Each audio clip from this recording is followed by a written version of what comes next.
Deixa eu colocar aqui na tela o nosso queridíssimo Jorge Folena, está aqui aguardando para entrar, para comentar e para saudar o público maravilhoso que já nos acompanha aqui. Folena, sempre muito bom conversar contigo. Bem-vindo aqui ao nosso programa.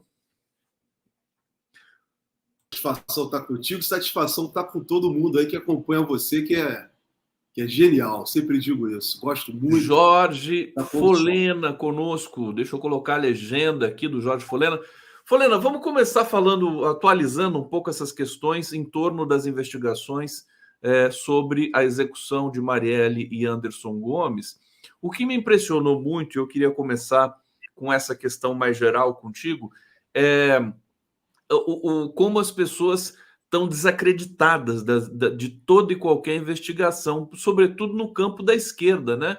Vem uma informação, na minha visão, importante, o trabalho da Polícia Federal, mas as pessoas acham que isso está servindo para encobrir outras coisas, e é o discurso do próprio alvo, né? O próprio Brazão está dizendo, não, isso aqui é para encobrir outras coisas. Que avaliação que você faz desse momento emocional, digamos assim, dos brasileiros com relação a essa questão? É claro que nós estamos traumatizados com o caso Marielle, 6 anos sem resposta, né? Mas agora parece que a coisa está andando, né? Tudo bom, Folena? Tudo bem, Conde. Olha, mais uma vez, satisfação falar contigo. Esse tema, Conde, do assassinato da vereadora Marielle, de fato, além do assassinato em si, do homicídio, do bárbaro duplo homicídio praticado, tem todo o envolvimento político aí, né? Diretamente relacionado à questão, né, política do país, do campo progressista e do campo reacionário, vamos colocar assim. Então, Conde, isso realmente, né, gera paixões, né, independentemente do respeito que nós temos que ter, isso sim, eu li a nota da família da Marielle, né, da sua viúva, né, e exatamente é aquilo que a família manifestou, né, temos que ter respeito, né, exigir sim, é isso que eu entendo que é necessário, e você está colocando isso agora, né, tem que se exigir da polícia, né, antes exigir da polícia do Rio de Janeiro, que não deu solução para o caso, Ministério Público do Rio, e agora exigir da Polícia Federal, que está à frente desse caso, né, que está conduzindo as investigações. Então, nós temos que cobrar da polícia. Agora, com relação à informação, delação, eu até coloquei isso no meu Twitter, eu penso assim, Conde, o primeiro que eu não quero fazer aqui um debate sobre delação, mas eu não sou simpático a esse instituto da delação, já falei isso contigo em outras oportunidades, em muitas outras oportunidades. Não sou simpático. Tá? Mas, existindo uma delação, se de fato existiu, que eu, sinceramente, até agora, as autoridades não confirmaram, tem que ter uma confirmação das autoridades, parece que a Polícia Federal ontem teria feito também uma nota oficial dizendo que não teria nenhuma delação, isso a Polícia Federal, a não ser que o Ministério Público tenha, mas a polícia que está conduzindo fez uma manifestação ontem, até onde eu tenho conhecimento, dizendo que não há delação. É porque eu acho que tem que esperar a autorização do... superior, homologação da homologação, né? O que eles disseram é que não há. Então não há nada. Nem há encaminhamento. Então, o que eu quero colocar é o seguinte. Vamos supor, porque essa acusação direcionada ao Brazão não é nova, isso não é novidade. Isso já foi debatido, né? O outro participante já teria falado sobre isso, e até agora nada. Ô Conde, então, vamos ver o seguinte, tem que ver, primeiro saber qual o interesse de Brazão nisso, para ter se de fato existiu. Então, eu entendo que tem que, no contra o Lessa, não tem apenas a acusação do homicídio da Marielle e do Anderson, há outras acusações, enriquecimento ilícito, movimentação financeira de capitais, uma série de coisas, né, que devem correm paralelo a isso.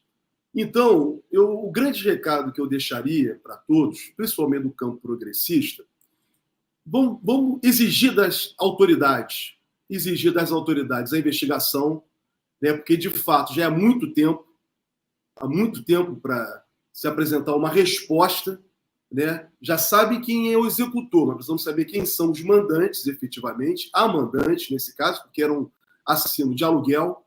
Então, Conde, é isso. As autoridades têm que dar resposta, né? Já que o governo federal, já que o presidente Lula, inclusive, seu governo, chamou para ele essa responsabilidade, que eu entendo que não era do governo federal essa responsabilidade, né? O ministro Flávio Dino, que saiu, né, dizia o tempo inteiro que ia apresentar uma resposta, tal. Então, vamos exigir das autoridades uma resposta e procurar saber com elas como está esse andamento dessas investigações.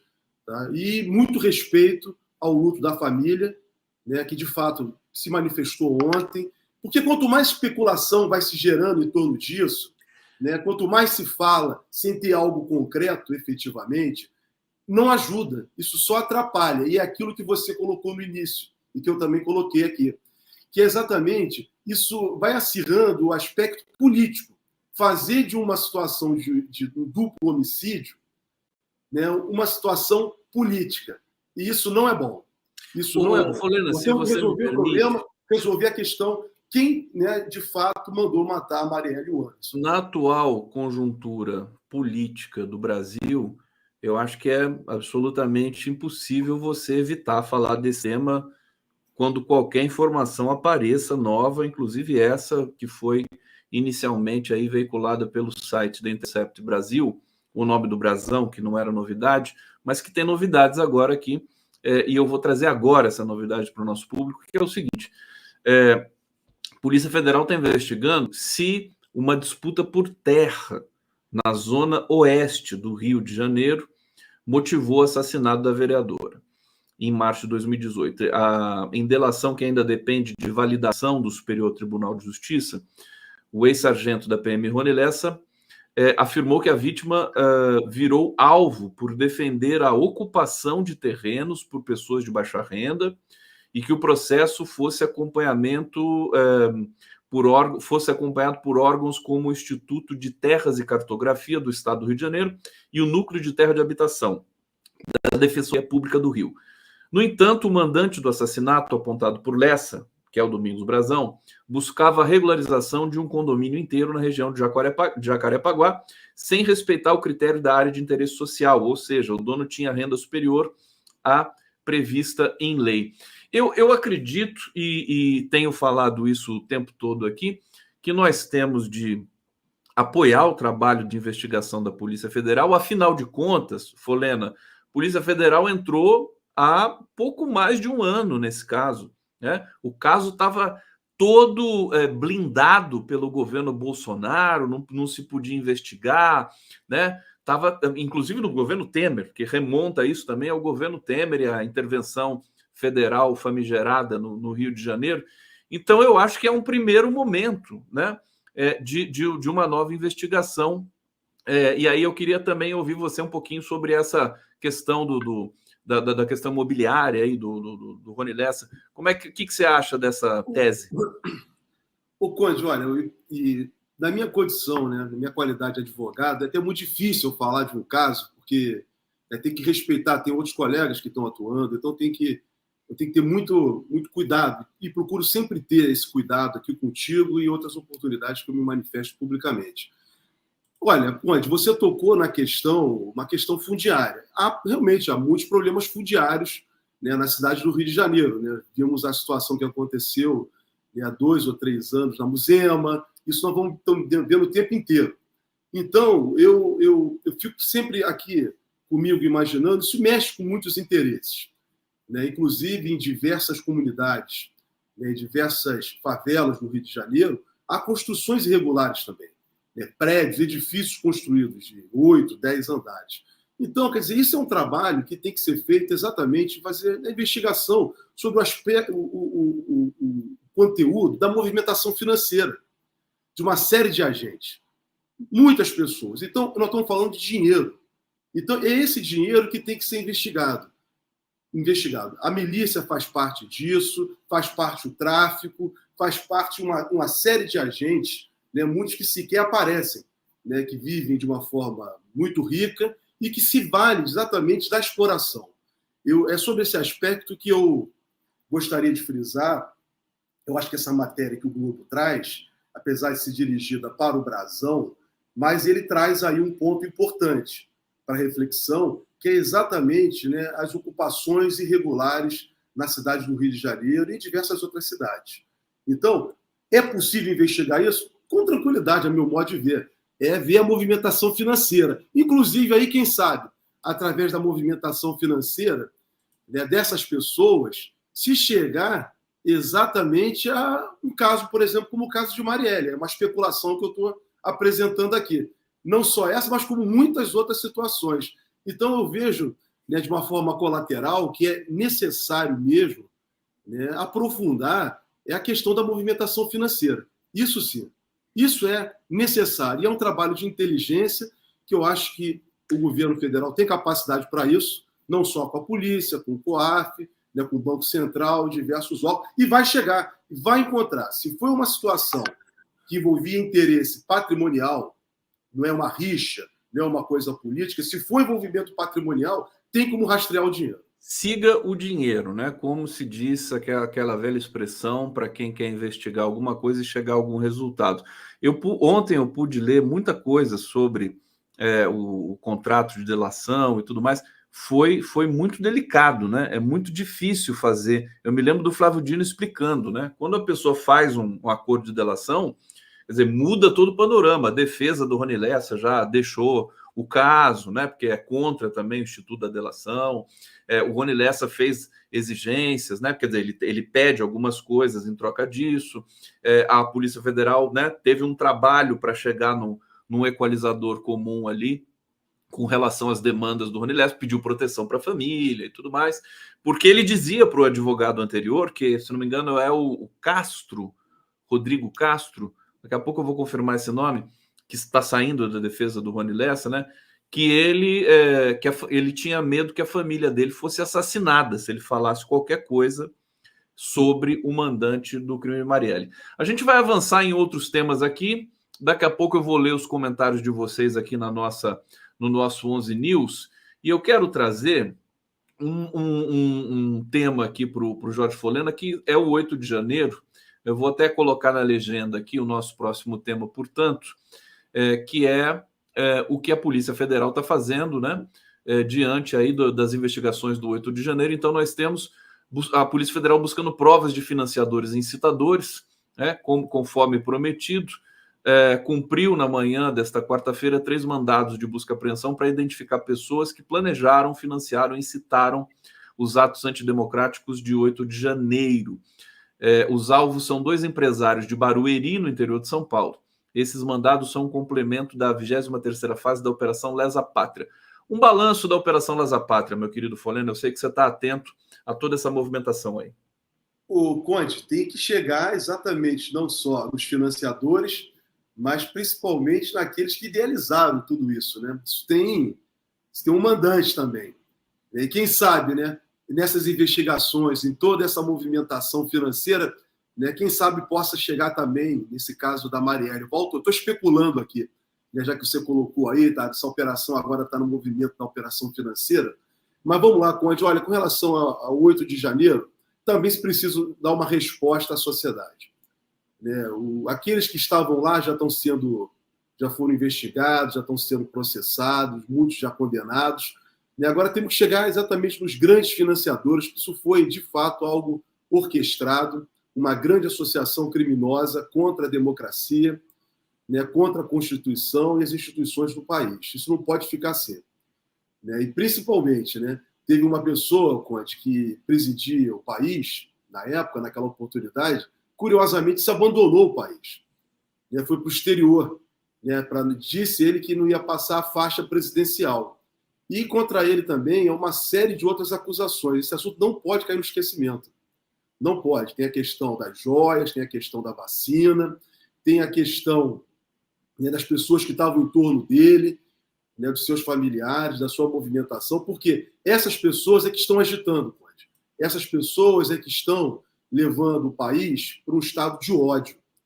De ódio. A política brasileira, há 20 anos, era completamente diferente de hoje.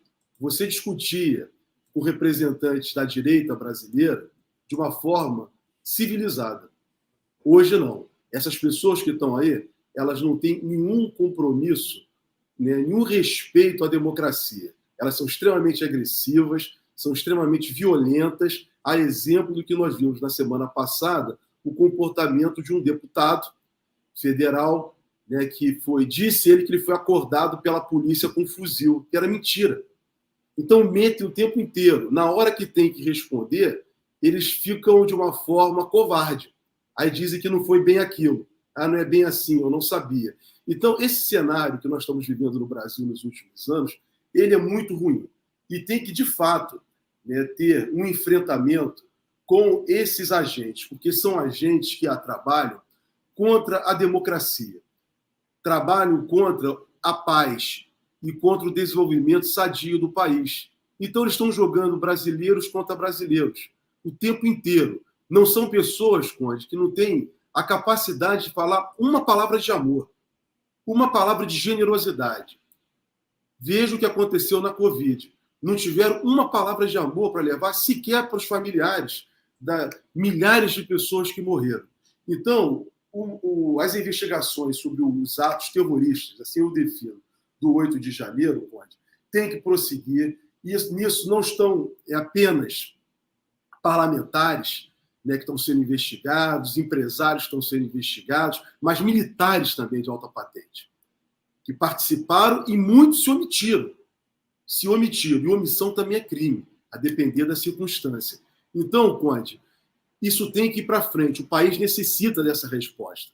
Nós não podemos ficar, né, mais uma etapa no Brasil, né, das diversas que nós já tivemos no passado, em que nada foi apurado e que nada foi resolvido.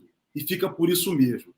É só as pessoas pobres da periferia que estão sendo assassinadas ou presas é que respondem. Os demais não respondem por nada. Então, eu espero, tenho muita confiança que nós possamos efetivamente apontar os responsáveis por tudo que aconteceu, não só no 8 de janeiro, que foi o ápice dos atos praticados por eles, mas também como dos anteriores. Foram muitos atos praticados. Inclusive em Brasília mesmo, né? Não só no período da vitória do Lula, do dia 30 de outubro até o dia 8 de janeiro, mas também no governo anterior. Muitas coisas estão em aberto ainda no país. Por exemplo, né, resgatar a CPI do Senado da Covid.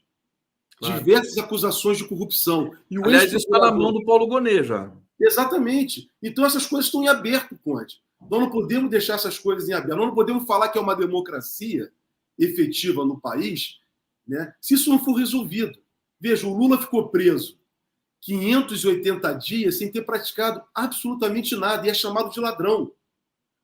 A grande mídia, essa mídia empresarial, possibilitou que isso acontecesse. Incentivou o ódio. Então, Conde... E está de novo se assanhando para defender a verdade. Deixa eu trazer aqui, Folena, é o seguinte, a nossa participação do público aqui, antes da participação, inclusive, deixa eu atualizar uma informação importantíssima aqui. O Kremlin acaba de soltar uma nota dizendo que o avião com 74 prisioneiros ucranianos a bordo, 74 pessoas a bordo, 65 dos quais prisioneiros ucranianos, foi abatido pela Ucrânia. Rússia acusa a Ucrânia de abater avião com 74 pessoas a bordo, o que pode levar a uma escalada, mais uma vez, deste conflito. Nós vamos continuar trazendo informações sobre isso aqui ao longo do nosso programa 11 News. Olha só, o nosso bate-papo. Deixa eu aumentar aqui a nossa imagem. Maria Noemi está dizendo o seguinte: a PF, diante de um caso com tanta repercussão política, deveria se pronunciar oficialmente e apenas uma vez, quando chegarem aos mandantes. Esse disse só atrapalha, ninguém respeita a família. Olha, seria um mundo ideal, né? Só que esse mundo ideal, na prática, né, a imprensa jamais vai ficar assim, só assistindo e respeitando, né, o tempo da Polícia Federal. Lá ossos do ofício de uma democracia que tem que se aperfeiçoar ainda. Paulo Barbieri, o que aconteceu com o seu superchat? Meu superchat morreu, né? O YouTube me desmonetizou e eu estou recorrendo. Regina Zalk Leivas, a esquerda não pode permitir ser considerada bravateira, ela diz, né? Deixemos isso para a direita. E Verlene Tavares, o assassinato ocorreu durante a infame Glo no Rio. Não se esqueçam disso, claro, a gente não pode se esquecer. Aliás, um mês depois de instalada a Glo, né? O Jorge Folena, você deve lembrar bem. Folena, você manifestou muito interesse por aquela questão jurídica da desoneração, explicou aqui com muito detalhe, o vídeo que você explica viralizou ali na TVT e tudo mais.